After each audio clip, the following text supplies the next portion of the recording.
ויקח קורח בן יצהר בן קהת בן לוי ודסון ואבירם בני אליאב ואון בן פלס בני ראובן ויקומו לפני משה ואנשים מבני ישראל 50 ומאתיים נשיאי עדה קריאי מועד אנשי שם.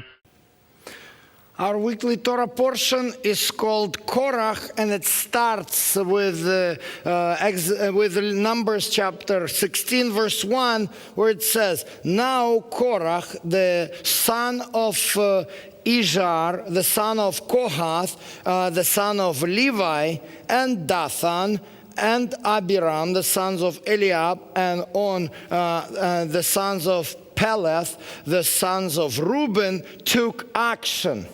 And they rose up before Moses, together with some of the sons of Israel, 250 leaders of the congregation, chosen in the assembly, men of renown.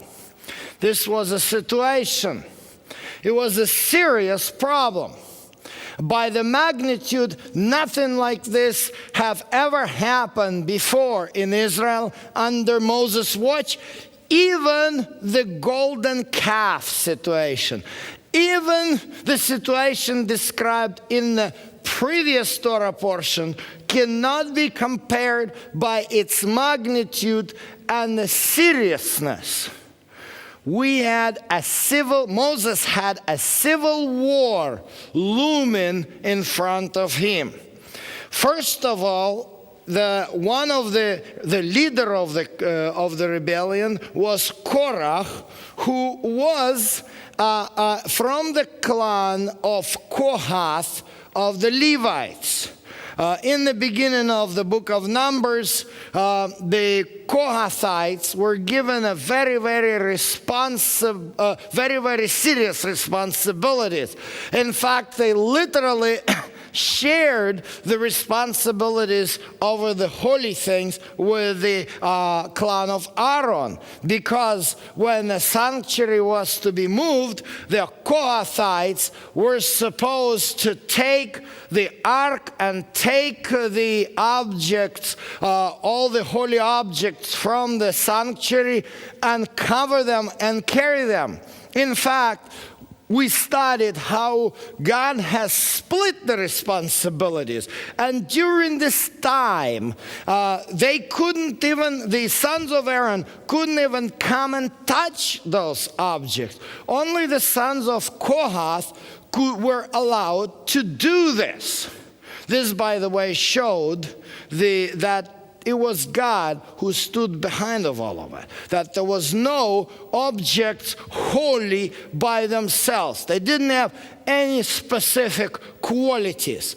But it was God who controlled the situation, and who, after the lessons of Nadab and Abihu, taught the lesson to the entire assembly of Israel. And he split the power. He wanted that the Levites from the son of Aaron were not the only ones, the most important.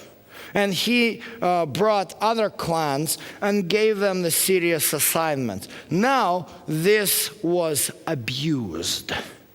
The Kohathites could have rebelled with their leader Korach, and literally they had the power to carry the ark back into Egypt. And that was the plan which Kohath had. That was exactly the intent. Korach was not satisfied with the decision of God to hang around the desert during the 40 years. And he demanded from Moses to pick up and go back to Egypt. Of course, God and Moses knew that it would be really disaster. They knew that have they done such a thing, they would have taken away all the future from the sons of Israel, from the sons of that generation which actually was supposed to die out in the desert, and who said to Moses that their children will become the spoil for the Canaanites. And that was the reason for discontent of Korach. He didn't want you to just hang around and die in the desert. And that was the issue. And that's why he employed and entered into the agreement with the largest tribe. It was the biggest conspiracy. The tribe of Reuben, over 150 men able to bear a weapon. That tribe was actually the strongest, and it could even produce the army several times larger than some of the tribes.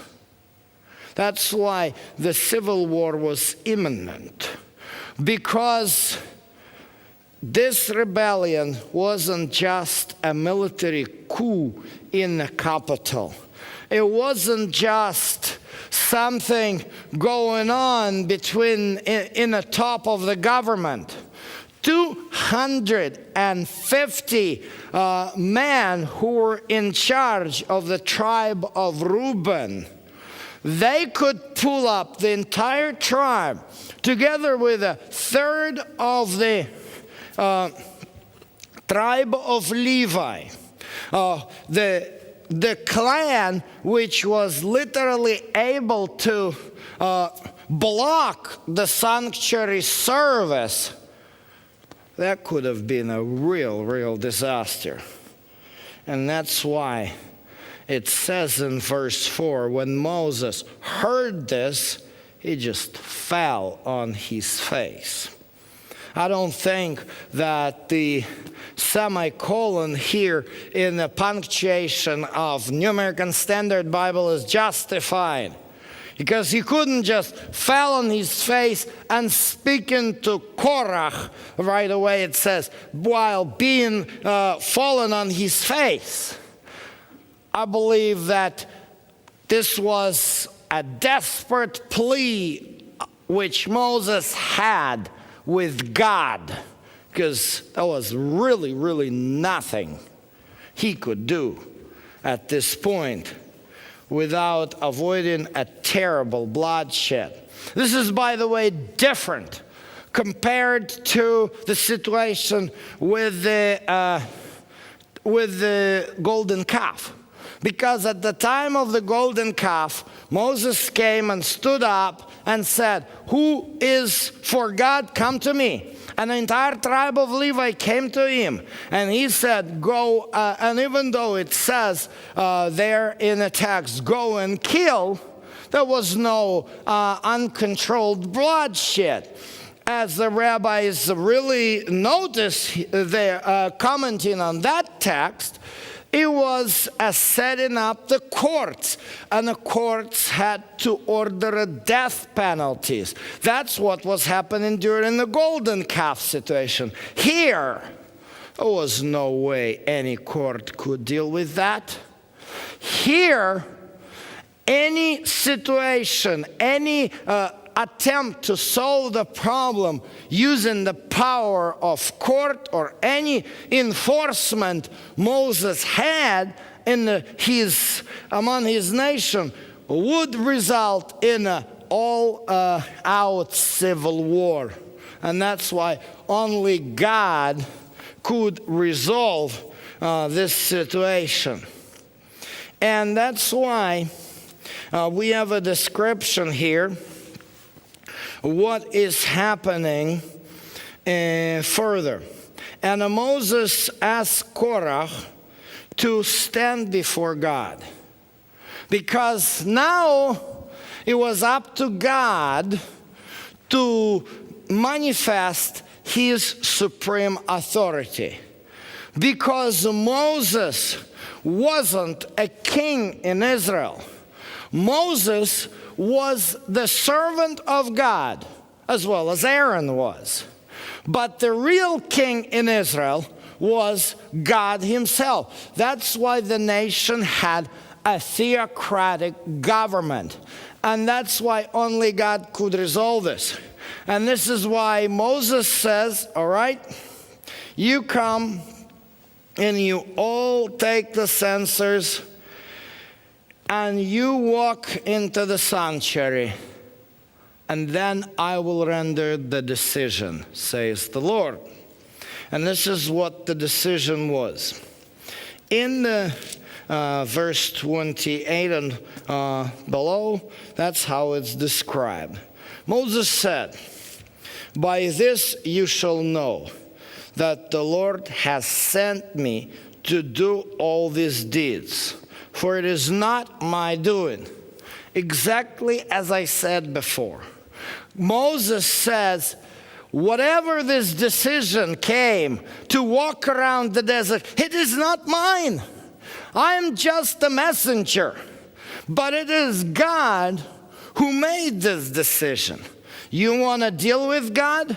You want to change God's mind? All right, be my guests. Take the censers and try it. And God has now rendered his decision. Moses continues, "If this man die the death of all men, if they suffer the fate of all men, then the Lord has not sent me." God has rendered decision when they all entered the sanctuary. God has said that Korach and his co-conspirators shall die. And this is what is happening now. Moses says, if they just die by their own death, this is not from the Lord, and this is not the miracle of God. But hear what it says. But if the Lord brings about an entirely new thing, and the ground opens its mouth and swallows them up with all that is theirs, and they descend alive into Sheol, then you will understand that these men have spurned God. And as he finished speaking all these words, the ground was under them split open, and the earth opened up its mouth, and swallowed them and their household, and all of their men who belonged to Korach with their possession. So they and all that belonged to them went down alive to Sheol, and earth closed over them, and they perished from the midst of the assembly.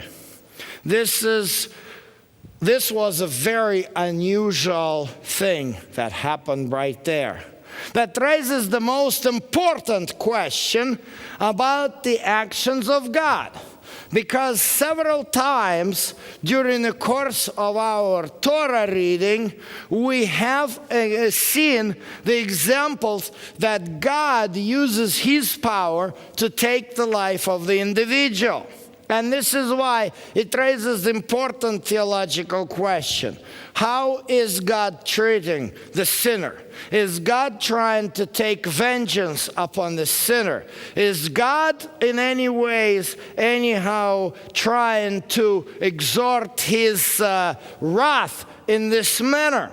And this is why some of the people, some of the Christian theologians, they present the idea that God is never taking any vengeance. And their logic is very clear. God does not have an anger management problem. God is the God of love.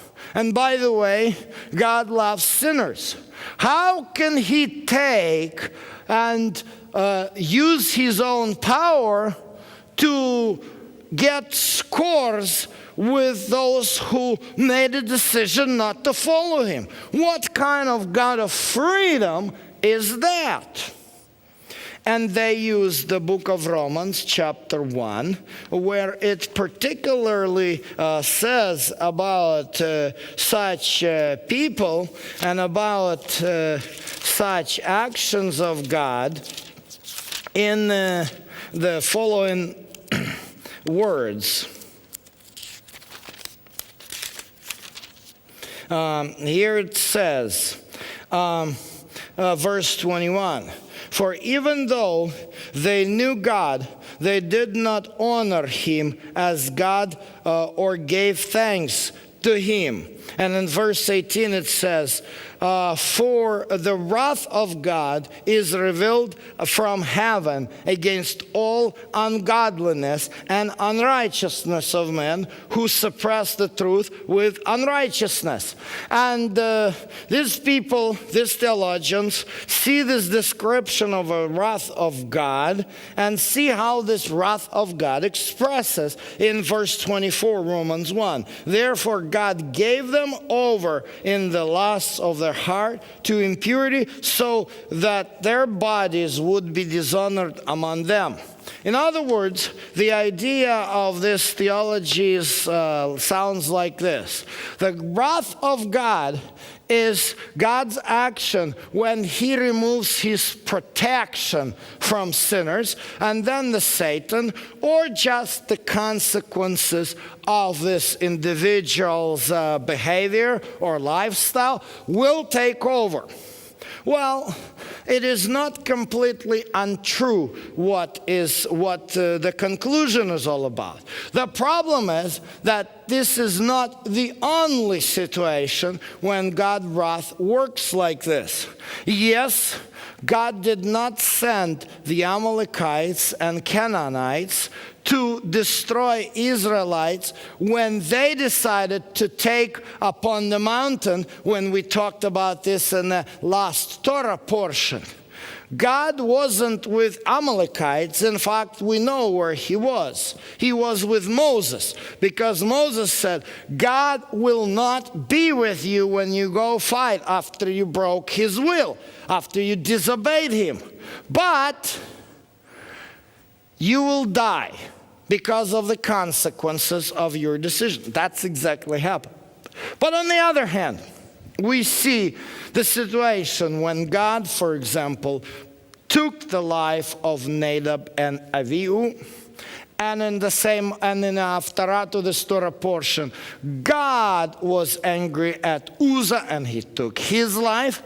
And here again, we see how God is taking the life of Korach and his co-conspirators.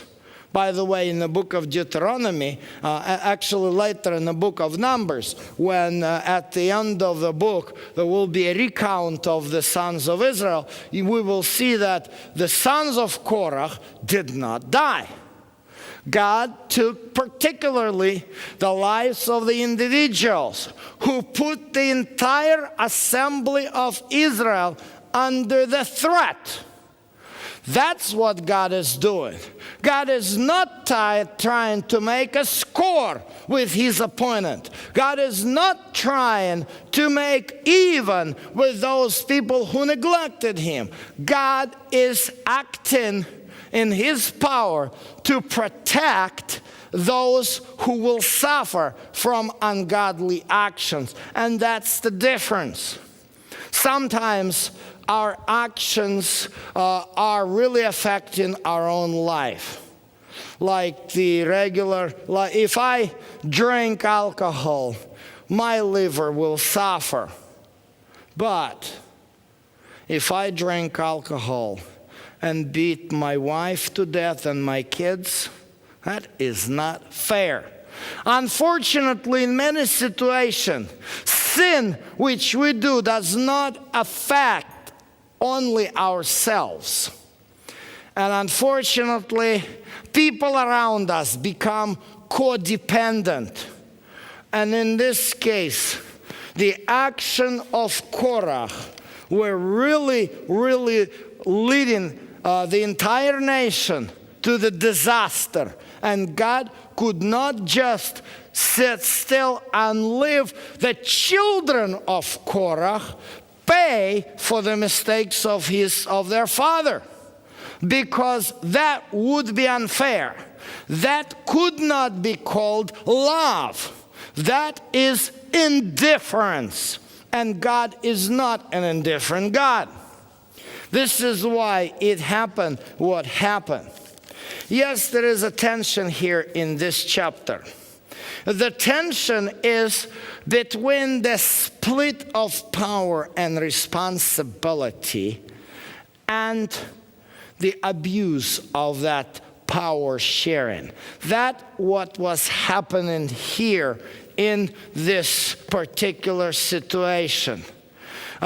In Christianity, there may be an analogy drawn between a Catholic system of church governance and a Protestant system of church governance. While in a Catholic system, the priest is viewed as a successor of Levitical priesthood, whose ordination actually can be traced back to Apostle Peter himself. And because of this, there is a special power and authority over the priesthood and over the bishops of the church. While in the Protestantism, the priestly function of the pastor is not there, because the pastor of the church is the servant of his people who has the gifts. Well, it's true, and we studied the 1 Corinthians chapter 12, when God makes sure that in the assembly, in his congregation, the responsibilities are shared, because the Christ, according to Paul, is the head of the church, not any man. And that's why everybody is important. But nevertheless, this cannot be abused. And in this situation, the sons of Kohath, who had serious responsibilities, had made a decision to abuse their power and push away everybody. And that's why God had to demonstrate that in spite of everything, in spite of his concept of power sharing among the people of God, he entrusted Aaron as the high priest and his children as the priest, as the bridges, as the mediators, symbolically, ritually. But nevertheless, they're responsible between God and man. And that's why the Aaron staff has bloomed, showing and demonstrating the exclusive responsibilities. And I repeat, not the privileges, but responsibilities that God gave to the Aaronites. And that's what it says in Leviticus 18, verse 1. The Lord said to Aaron, "You and your sons, your father's household, with you shall bear the guilt in connection with the sanctuary. And you and your sons with you shall bear the guilt in connection with your priesthood." This is the responsibility. This is not a privilege. This is not a favoritism. It's a serious assignment and serious responsibility. And that's why the entire tribe of Levi does not get any land. And the 10th of the gross national product of Israel, according to Leviticus, to Numbers 18, verses 23 and 24. The 10th of the GDP of the entire nation goes to support the people who serve as the connection between God and man. Interestingly enough, that many developed countries spends that much money, that percentage of its GDP, on the defense. But God cared for the defense from a different level and a different perspective. He wanted the Aaron and his sons and the Levites to provide the first connection between God and man, putting the priority on this matter, and then everything will be added, and the Lord would provide for the defense. That was the policy. That was actually the only taxation that was introduced into the nation of Israel to support the tribe of Levi. Nothing else. Well, this is why the idea of power and government is picked up by the rabbis when they selected the Haftarah to this parasha, which is found in 1 Samuel chapter 12. That's when Israelites want to select the king. They used to, the king, the provision to have the king is written in the book of Deuteronomy chapter 17. But again, we see this wasn't the best form of the government. God wanted to be the only king of Israel. He wanted to have Israel having branches of government, only priestly and judicial, while God wanted to be the legislative and executive branch. He wanted to be the king. He even promised to defend Israel. But nevertheless, people wanted the king. And Samuel says to the nation, look, now if you get a king, you'll have to support its palace, its army, its entourage. You'll have taxes. In fact, the issue of taxes came at the time of Solomon, because Solomon had quite a number of wives for whom he needed to build lots and lots of real estate, and that's why taxes were going up and up and up. And that's actually was the cause for the split between the northern kingdom and the southern kingdom. And that's what Samuel warns. He says, look, aren't you satisfied with God, who is your king? Aren't you satisfied with God, who doesn't need your taxes? And just trust him. Just be with him. Just follow his commands. No, people wanted the king. They wanted to actually see somebody human actually taking responsibility for the defense. And God saw it as an option. But this option provides the mediator between God and man. And that's why in the future, when a king would make a mistake, and when a king would not act in the ways of the Lord, as the book of Kings always record, this king walked in the ways of the Lord, and this king didn't walk in the way of the Lord. And what was happening? When a king walks in the way of the Lord, the people are prosperous. But when king doesn't walk in the way of the Lord, the people bear the consequences. Because now they have somebody who takes care of them, responsible for them. That's why we recommend, as a complement for our Haftarah and Torah reading, to read the book of Revelation, where the coming of the real king is described. And here it says in verse 6, and I heard something in chapter 19, verse 16. It says, and on his robe and on his thigh, he has a name written, King of Kings and Lord of Lords. That is the real king. king of the universe.